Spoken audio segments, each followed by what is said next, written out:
Ahoy, this is Zdenka. This is what you learn today.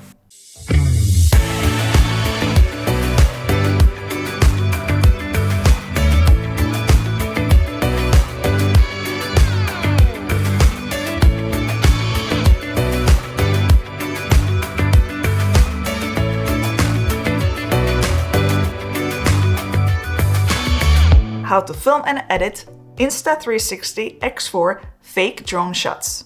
This is a tutorial for beginners. What I am going to cover are camera settings, how to take the shots, and finally, how to edit the whole piece in Insta360 Desktop Studio. A quick disclaimer, Insta360 sent me this setup, however, I'm not being paid. It's a fantastic tool that has been now heavily upgraded, as well as their editing desktop Insta360 Studio. You will see it today. I'm happily welcoming all the upgrades. Before you start filming, you want to tweak the settings so it's easier for you to film and you get the most out of the camera. Let's turn on the camera and swipe down. First two things you want to enable are gesture controls and voice control. To fake drone shots, you need to use a 3-meter extendable selfie stick. This is a new improved version. It's very light and sturdy and it doesn't pinch skin anymore. By the way, all the tools are listed below the video, but let's go back to those settings. It's much easier to say start and stop recording instead of pressing the button, and when the camera is further away or you are in a loud place, showing a palm to start and stop recording. Keep in mind though that it only works between 0.4 to 1.6 meters. Let's slide to the left to get to settings.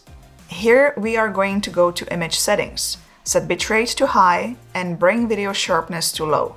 That will give you the nice, not over-sharpened look typical cameras give. As this is 8K camera, I obviously wanted to test the quality, so I filmed some shots in 8K and some shots in 5.7.K.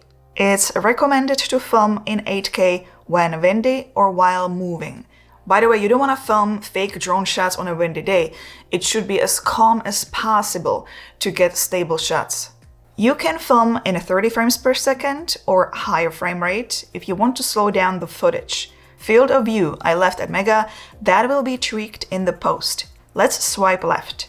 Picture profile leave at standard. Exposure I brought on a sunny day down to minus 0.7 to avoid overblown highlights. Okay, how to take the shots. To get the most interesting results, it's all about selecting the right location. What will escalate the shots to the next level are places such as bridges, boats, or towers, for example.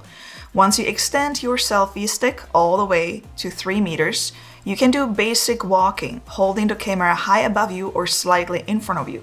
I still don't understand how the technology works, but the selfie stick gets erased in a shot. You don't see it.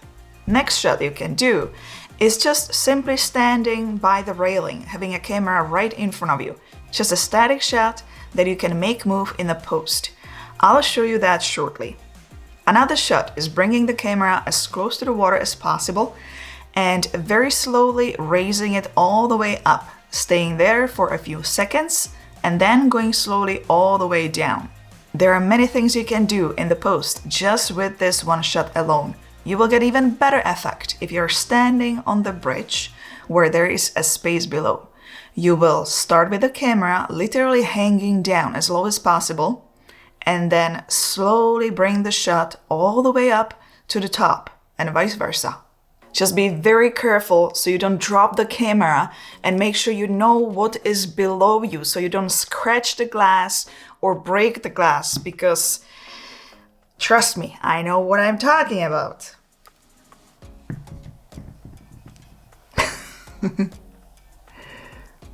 I didn't do this. Friend of mine did.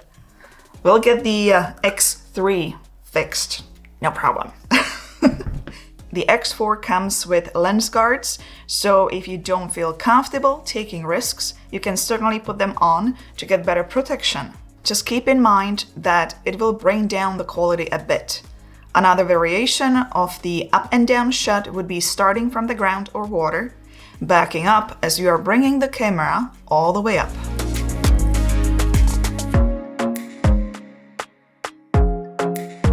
filming part is fun and easy. Where all the magic happens is in the Insta360 desktop version, the studio. Now you can edit the clips together. You can even add transitions, effects, text effects and music. We've been waiting for this for so long. It's now making reframing and editing so much easier and so much faster. Let's open up Insta360 Studio. Instead of importing files, hit the project at the top. Create a new project, name it, and here comes an important part. You want to enable a proxy that will make your computer run much faster.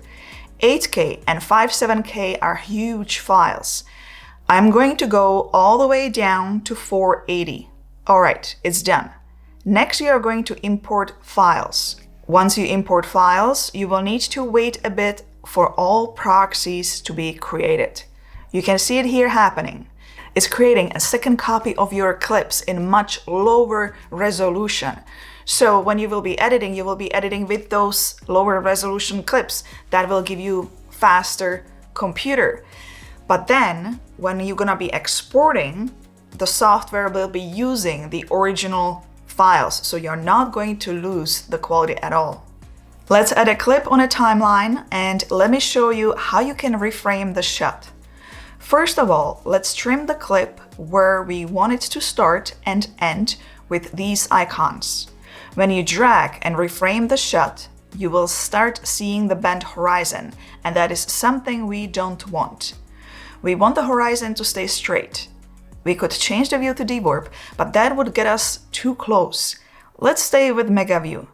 As the horizon is a little bit crooked, let's turn it slightly with this icon. Now it looks great. Let's create a keyframe at the beginning of the clip, as this will hold the position. You can also remove the keyframe here. Let's go to the end of the clip and zoom out as far as we can so it still looks good. We want to create an illusion of a bigger distance. Now, another keyframe has been automatically created at the end. You can try to reframe a bit to see more of a ground without getting the bent horizon. If it starts bending, you can correct it here with this tool. I'm going to turn the horizon once again, and now we are done. Let's just play the clip.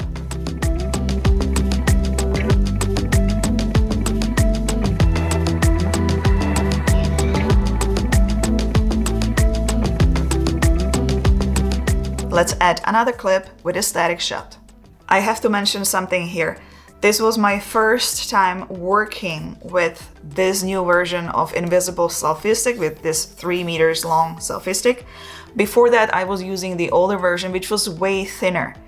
Now, what I wasn't aware that this first part doesn't get erased. So if I knew that, I would hold my hand like this and pull it further back. Okay, so keep that in mind when you're gonna be looking at those clips. It was my fault.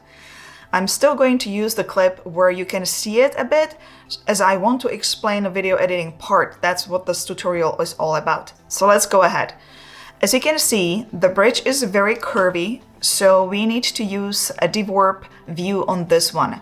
I'm going to zoom in even a little bit more, as I would like to create an effect as drone is flying away from me. I'm going to create a keyframe, go to the end of the clip, and zoom out on the clip as much as I can. Keyframe has been automatically created, and now when I play the clip, you can see the zoom out effect.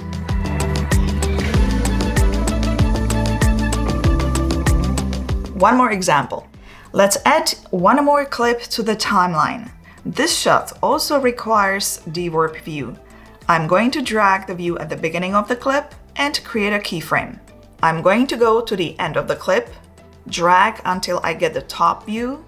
I'm also going to zoom out, and now let's just play the clip.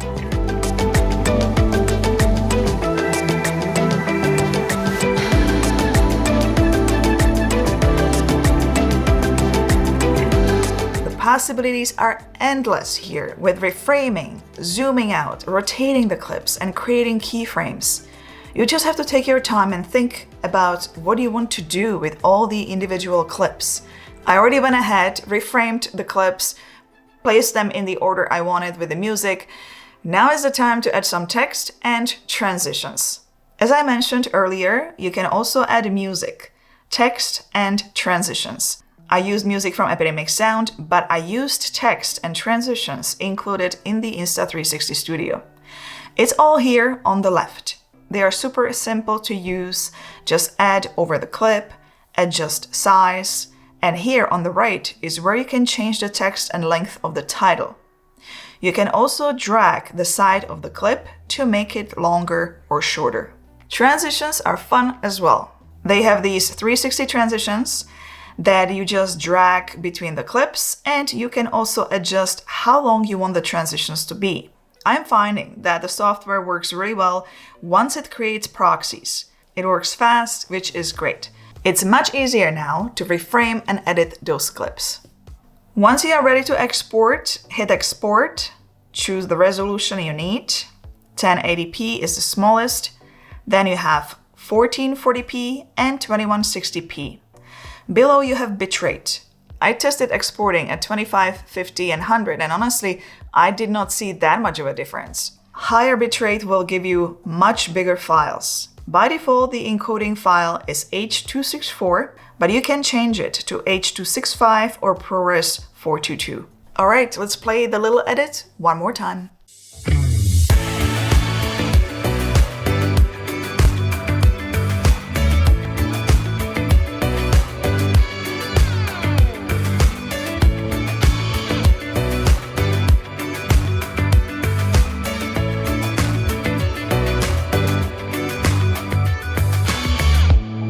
Give it a thumbs up, subscribe for more, and see you in one of those next. Ciao, ahoj!